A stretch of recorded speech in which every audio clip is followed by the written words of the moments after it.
In this video, you're gonna see Pakistan's most shockingly strange exotic meats. I cannot believe someone would come here and just get this. Right now, we're in the mega city of Lahore. I'm in Pakistan, baby. A city of over 11 million. Really, nighttime is when this place comes to life. And here, street food is king. Oh my God, delicious.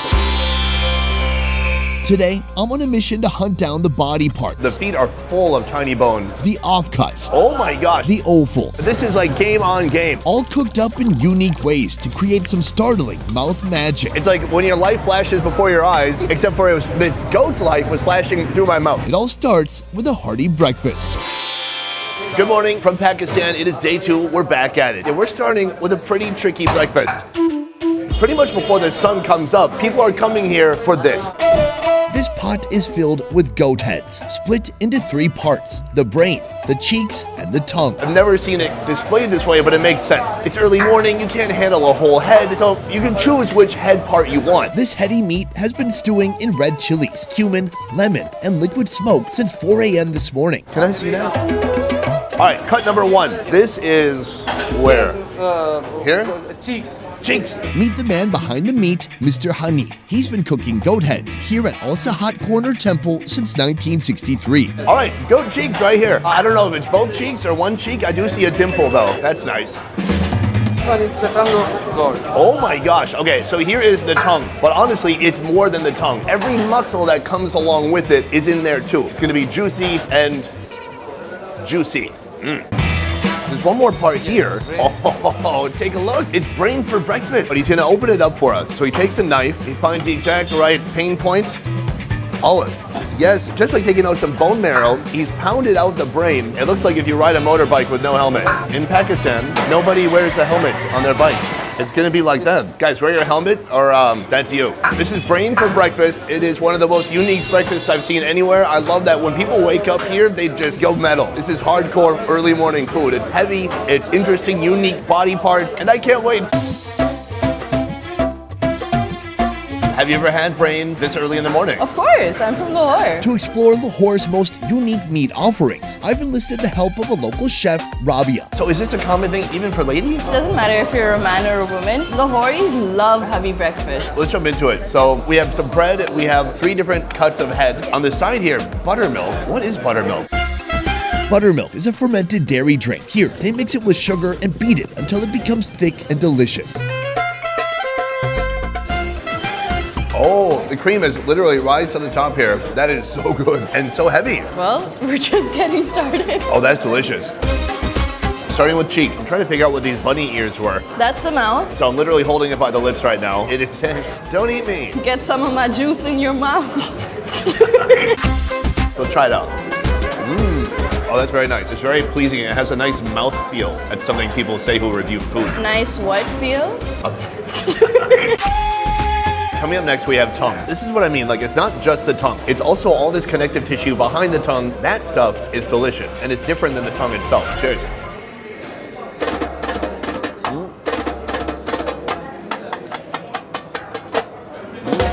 That's interesting, good flavor, but you do have to proceed with caution because there are a lot of bones in there. And I thought it was just shattered fragments, maybe from the guy who axed this down, but no, it just happens to have a lot of little bones in the back of the tongue area. This is the tongue itself. The tongue has no bones. I'm gonna peel it open and reveal that soft goat pate inside. Try it out. Not gamey at all, clean but bold, like a heavy taste. Oh, that's yummy. Let's move on to the brain. This is the skull that's holding the brain. I think I can just remove it by hand. I'm gonna tap it and see it just leak out onto the bread like it's giving birth. That is a lot of brain. Cheers. It's so creamy. First it tastes like brain, but then it gets really livery, very heavy, but it has some nice flavor to it. I think maybe I just put on a smidge too much. I'm gonna have one more and I'm gonna reduce the brain matter. Give that a dip. Genuinely enjoyable. I love it. How long have you lived in Lahore? Well, I'm originally from here, but I grew up in the Philippines, but I've always had a connection to Lahore. We've been coming here every year my entire life, and I've returned back from the last 2.5 years. When you came back to live here full time, what do you notice that people from here don't notice about the city? So I came in as a chef. So over here, what I find is the food is very meat focused, but highly balanced as well. And people genuinely care a lot about their relationships with each other and their relationships with food. So that is something that I think goes unnoticed over here because people are so just used to being themselves. But someone coming from the outside will notice that hospitality really well. If that breakfast didn't do it for you, next up, an underappreciated offal offering, prepared by chefs who are good with their hands and good with their feet too. Ali, I'm still in Pakistan. Today, I'm focused on some of the more exotic, unique foods featured in the city of Lahore. As I travel around the world, I really enjoy looking for the foods that some might consider exotic because it always has a story that comes with it. But we're also in a country where people eat just halal food. So most of the food is going to be not so many lizards and reptiles and bugs. Can you think of anything here that is a bit out of the ordinary, especially for a Westerner? This is Ali. I call him the unofficial ambassador of Pakistani food, and he's the whole reason I'm here. When it comes to food, we Pakistanis are very efficient. Every organ is used to prepare the food. So that you can call exotic. One interesting thing about it is that whichever organ you eat, your own organ is gonna get strengthened. So for example, if you eat goat feet, probably you're gonna run marathons. What about the testicles? Again, a marathon. Is there anything in Lahore that was too strange or unique for you? I haven't tried goat stomach yet, and you will try it. So you are about to know more about Lahore than me even. Here, they have a very unique cut of meat. You don't find it everywhere you go, but they specialize in this somewhat strange offcut here. Could you pick these up for me? Yes, get a load of that. These are 2 goat stomachs. They are huge. I'm gonna give it a little bit of a sniff. Offensive. This is one of the hardest ingredients to cook with because it is so incredibly gamey. Some people don't like goat meat itself because they consider that gamey, but this is like game on game. But soon, hopefully, they're gonna work their magic here. It looks like they know what they're doing. The dishes they're preparing already, they look delicious, so let's see what they can do with this.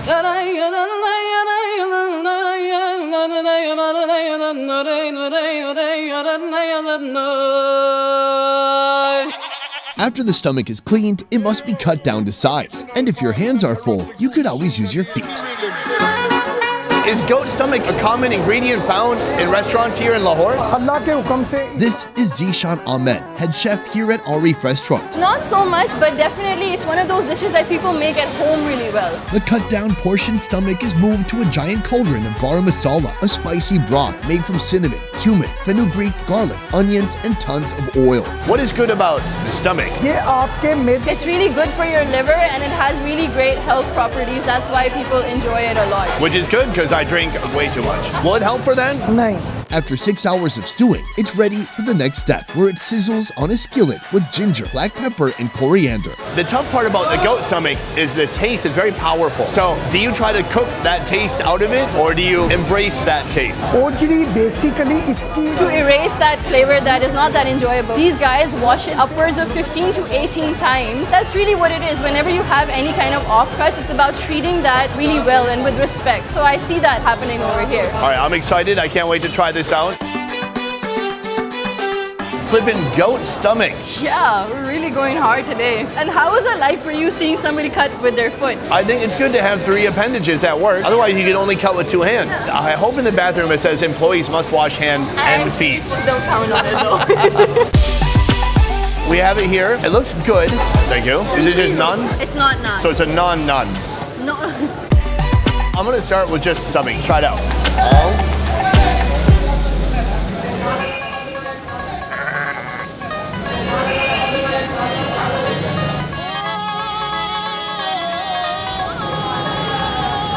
I like that way more than I thought I would. I like it too. Oh, it's spicy. It's spicy. I like the spice. Yeah. The goatiness is still there, but the way they've seasoned it, it's like they're working with that flavor. And it's not overpowering, but it does blend with the other flavors in there. And a lot of the flavors that they put in, they're very conscious about which flavor comes when into your mouth. So you have the warm spices first filling up, then you get the meat flavor, then you're left with the spice. So each bite is a whole experience, and that comes through a lot of education that these guys have doing the work that they do. I can see they really take pride in the food. All the steps they went through here. I'm really impressed.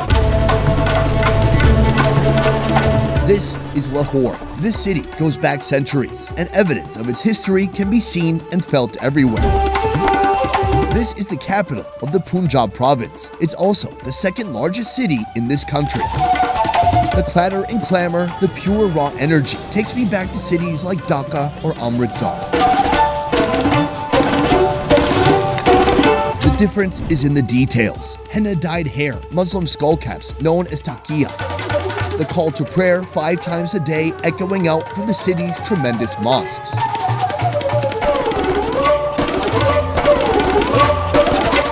Just at the point of overwhelm, you can always sink your complete focus into the next street food stall you cross paths with, like this place. You know, we had the head, and I felt like we were missing some balance earlier. Now we've got the feet. There is perhaps no food more commonly eaten in Pakistan than goat meat, from its head to its stomach, all the way down to its feet. And you'll be amazed what can be done with such a humble ingredient. That's a hoof. That's why these creatures have such good grip. This is goat paya. Paya means legs in Urdu. Once the goat trotters are hacked off and thoroughly cleaned, hundreds of them are piled high in giant cauldrons and braised for hours in a rich, spicy broth. The feet are full of tiny bones. I mean, look at this. What is going on here? Is there any meat in here? That's my main question. Not really. You really just focus on the broth more than the bones and the meat itself. You want to grab a little trotter? Uh-oh. You were really ambitious with that. My gosh, this is so rich. It's flavorful, but I cannot believe someone would come here and just get this. It is just pure fatty collagen with a delicious broth, but I couldn't fill up on just pure fatty collagen. That is wild. All right, a little bit more. Let me just combine it with the bread. Yeah. Almost every restaurant in Lahore makes their own bread, fresh on the spot. One of my favorite things about Pakistan so far is that almost every restaurant we've gone to has had their own bread making station. So you're getting it super fresh. Here, Mr. Mohammed Tahir is in charge of the tandoor. Right now he's making a really unique type of naan that I've only seen here in Pakistan. He's rolled out some of the dough and then he uses this press. He presses it really hard and it's gonna create this beautiful texture on the final product. But then next, this is the most magical part right here. He hits the dough with some sesame seeds, puts it on the pillow, and then puts it in the tandoor. One thing you should pay attention to, anytime you see a tandoorman, look at his arm. It will be completely hairless. I learned this when I was in India because I tried putting in the bread myself and I burnt off all my arm hair. His right arm has no hair. His left has hair. It's a mismatch. For ladies, maybe it's like an alternative form of hair removal. Try it out. So some of the first ones he put in are already freaking done. My man, can you treat my hands as the basket? Yes, I got it. I can handle it. Woo! Not too hot for me.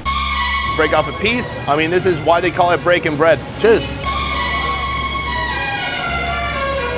Oh yeah, that's a good stuff. Piping hot, very toasty, and delicious on the inside. Thank you. All right, I got some inside the bread. Nice dipping action. So much cumin and cardamom, like overload. A lot of spice. I've never had a broth like this. It's so strange. It's almost milky, you would say, you know, because of everything inside it. Right. You're like, I can't scrape the oil away to get into the curry. No. It's all emulsified into one. Yeah, that's awesome. I love it. I love the flavors, but man, that is so rich and heavy. What kind of food are you serving here? Because I looked at the menu on the wall and it looks like it's wide-ranging. You have a Tower Zinger burger, you have the Zinger wrap, also you have goat testicles. Are those in the same category? Basic food जो है ना Welcoming us to his street food kingdom, Mr. Syed Azim Shah. He wants to cater to all kinds of people. Before, the street food was this stuff, and now the mood is changing into fried stuff. So he wants one place that sells everything. This place has it all, from modern comfort foods to more adventurous options, including something they call taka tak. How do you say it? Taka tak. Oh, taka-tak. Taka-tak, taka-tak, taka-tak. Katakat or takatak is an iconic dish seen and more often heard throughout Pakistan. If you took 8th grade poetry class, you'll know that takatak is an onomatopoeia for this sound. 2 karahi spatulas dancing over the tawa, slicing and dicing any organs that enter its path, while enticing passerbys with a familiar sound. It's one of those things that is like a street favorite around Lahore, but as you can see throughout the street, everybody's cooking on the front. So it's a really good showcase of like, here's what I can do, and that's why it's so popular. All right, well, we're about to indulge on a lot of different organs here. Can you give me a little organ tour? So we have the goat testicles over here, the brain, the heart as well, and lamb ribs as well. Do people pick one or do they mix them all together? As you wish. And what do you usually go with? I go with the mutton champ. I kind of keep it a little kosher, but today I'll be a little bit adventurous. Sorry, did you say kosher? I don't think many people are keeping it kosher here. Our takatak starts with goat brain, ribs, heart, and testicles slid onto the hot griddle. Add water and let it cook a bit. Using his trusty putty knives, he eviscerates these mutton meats, making them unrecognizable.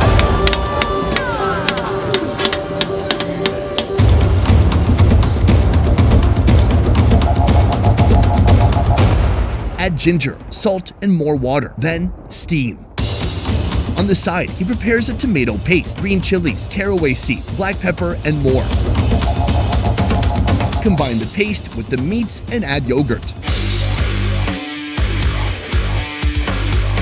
Finally, add about 13 cubes of butter for good luck. More ginger, coriander, green chilies, and cream. Check it out. Our last meal, he daka the heck out of this. He put a lot of butter in there. And now you can see there is a reservoir right here of just butter. Let's dig into this. The bones still have some meat on them. Very little, yeah. We can pull it out and you can go for it. Oh, I am wrong. The bone has some bone attached. I will put that to the side. What do I do? This is like a tortilla. These are patli rotis. They're really thin and they're very, very large. You get a big piece and then you go in. This is such a mixture of everything. And I'm gonna just do the buttery. Really? Yeah, why not? Yeah, you only live once and you only die once too. Cheers. Oh. Wow. There's a lot going on. I mean, my brain is trying to organize what is what in there because I'm getting little glimpses of everything. I'm so glad that it's not like homogenized into one minced meat thing. You can actually get a lot. It's like when your life flashes before your eyes, except for this goat's life was flashing through my mouth. And I was like, ooh, is that a testicle? And then there was a heart. And then the brain comes through the most because it offers this really congealed, sticky, fat creaminess that binds it all together. And it tastes a bit livery too. Now, this is something that you're not going to find everywhere in the city because it is a real street food. If you go to a more modern restaurant, do they do a version of this? Yes, they do versions of it, but you will not get this variety of meat over there because not everyone is open to it. And I think if you come to a place like this to have it, then you will crave it more. Takatak generally is a very easy way to get into all of these exotic meats. Yeah, absolutely. It is a feast for your mouth, but also for your ears and for your eyes. You get to see all these foods come together, but then you get a little music action too. This has been an awesome day. I want to say thank you so much for joining me. I really enjoyed it. I'm really glad that we're giving the attention to places like these and to meats like this because sadly this is a dying art and we need more people that are interested in the food, and you're not even from here and you've enjoyed the food, so that speaks volumes about the potential of this kind of dishes. Trying out foods like this, for me, the most fun part is having my expectations challenged. Feeling one way about goat stomach, thinking there's no way this can work, and then seeing it just be incredible. And that's what today was the whole day. So I loved it. A lot of new experiences. I feel like each day I'm learning more and more about Pakistan and Pakistani cuisine. Best Ever Food Review Show is a small team of independent creators, and everything we do here works because of you guys. Click the link in our description to join our Patreon and receive exclusive benefits. A peace. They're really doing a good job here because you don't taste like this has that much butter in it. Hold on, you call that a good job? Here's what I would call a good job. There's almost no butter and it tastes like a lot of butter. We taste and make sure everything is good in the morning. This is the most magical part right here. He takes his magical cooking pillow. Oh, he says, go on this side. No brain got on you. That's pretty good. That was a no-brainer. That is the end of video 2 here in Pakistan. Our last video in Lahore, and from here, we're going to the countryside, right? Oh yes, and the flavors and the food and the pace of life all is going to change, but for good. Change for good, meaning forever. Is that what you Not mean? forever, like Oh, for the best. for the best, yeah. I want to say a huge thank you to Ali right here. He is the reason we are in Pakistan. He's given us incredible tips, advice, and access to places we never would have been able to go to without him. So, my man, thank you so much. Guys, that is it for this one. Thank you so much for watching. I will see you next time. Peace. Peace. Yeah, you nailed it that time. See, every time you're getting a little bit better.